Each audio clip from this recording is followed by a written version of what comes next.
A big Tuesday night around the association. We recap here live on a Wednesday morning on the early line on SportsGrid. So the big news last night in San Francisco. No Tyrese Maxey for a third consecutive game for Philadelphia, but Joel Embiid was back in the lineup for the 76ers after missing a contest over the weekend in Denver against Nikola Jokic. We thought that was going to be the MVP matchup between the Joker and JoJo. It wasn't. Embiid back last night with a listed points prop of 37.5. The main takeaway, though, despite a Golden State 12-point victory in San Francisco last night, is probably on the guy that left the game early, Joel Embiid, clutching his left knee. We're not sure the significance, but Joel Embiid, who has already missed 11 games this season, might be out for the foreseeable future. So let's go in parts, Donnie, starting with Philadelphia. Then we'll get to a much-needed victory for the Dubs. Without Joel Embiid, what does this do for Philly moving forward, and what might it do to the NBA MVP race?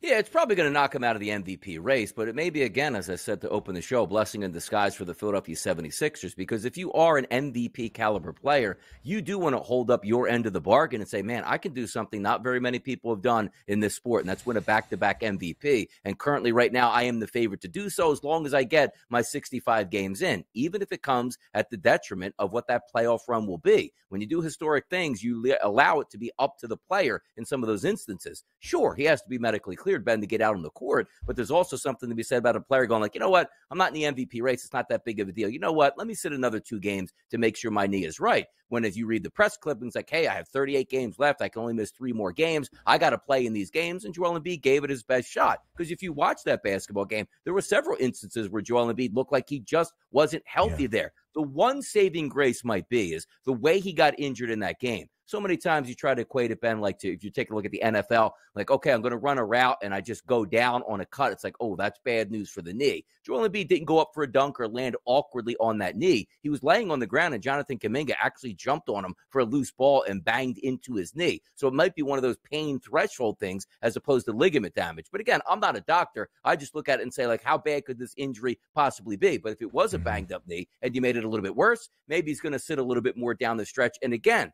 that's good for the Sixers. You don't win an NBA championship in the regular season by getting the MVP for your player. You saw that last year in the Sixers, still a quick exit in the playoffs. Maybe this year you don't have the MVP, but your great player is healthy once the playoff comes around.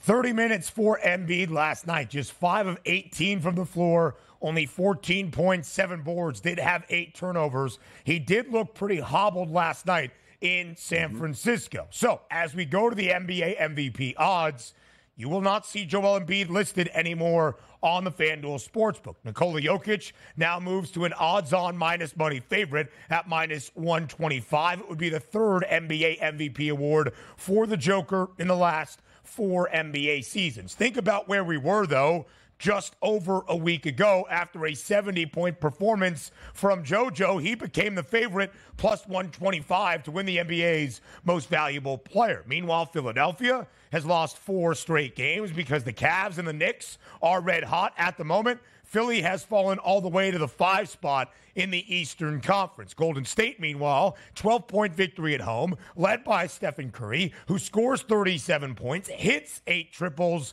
and the Dubs cover as a 3-point home favorite. It was a game that Golden State desperately needed, Donnie, and one they got.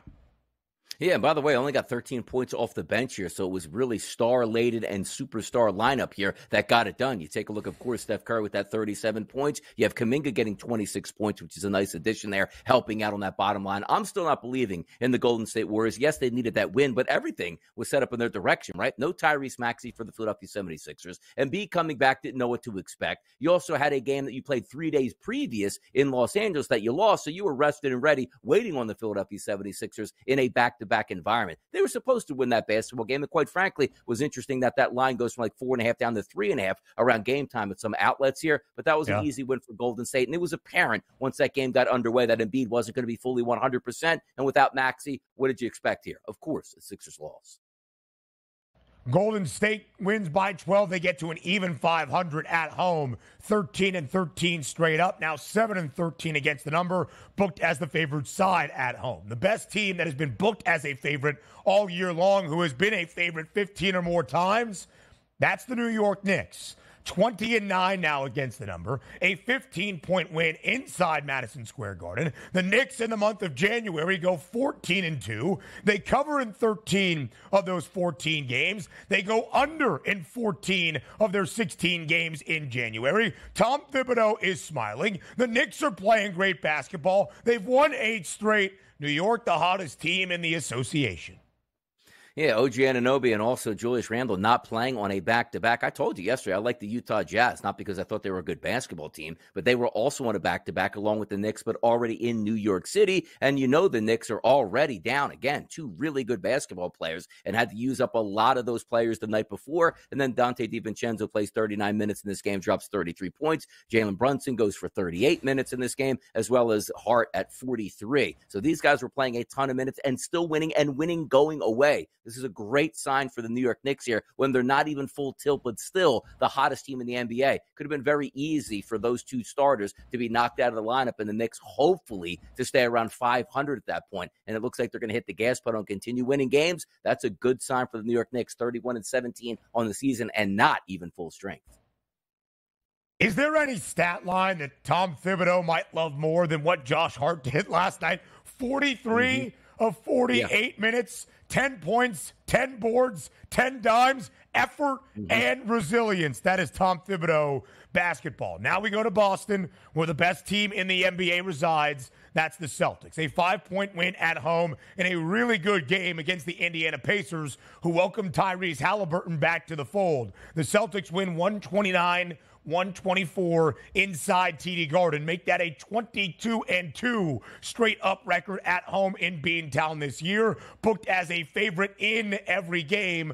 Boston closed as an 8-point favorite last night against Indiana. They do not cover, but they do win by 5 over the Pacers.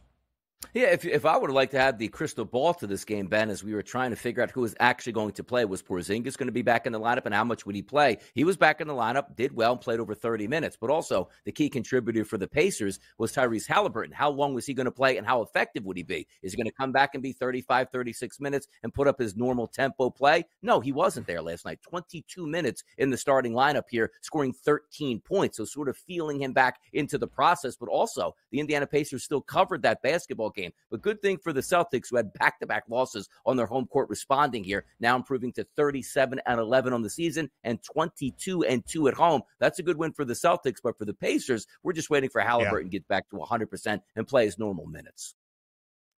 Listen, one thing that Tyrese Halliburton was able to contribute to last night was a higher tempo and pace for Indiana. A total that closed at 246.5 goes over in the games that Tyrese Halliburton missed. 7 of the 9 went under for Indiana. And the Pacers have been really good covering numbers as an underdog, 17-10-2 against the spread. They asked Tyrese Halliburton, who if he misses 3 more games this year, will not meet that 65-game minimum and miss out on potential all-pro team consideration in the NBA, which comes with huge contract incentives about that 65-game minimum and the new rule in the NBA. He called it, quote, stupid. And we are seeing that here for both Halliburton and Joel Embiid. No Anthony Davis last night for the Lakers. LeBron James plays on the second leg of a back-to-back, and the Hawks get a victory and a cover, covering as a 6-point home favorite. Donnie, one of the first covers for the Hawks in a long time. I liked it last night because the Lakers, again, coming off that back-to-back, the Hawks were rested. They pound them, scored 138 points. And again, LeBron James plays in a basketball game and a lot of minutes, and they don't win. What are the Lakers doing here, Ben? My goodness. The Hawks 12-35 now against the spread. Still by far the worst cover record in the NBA. College basketball next.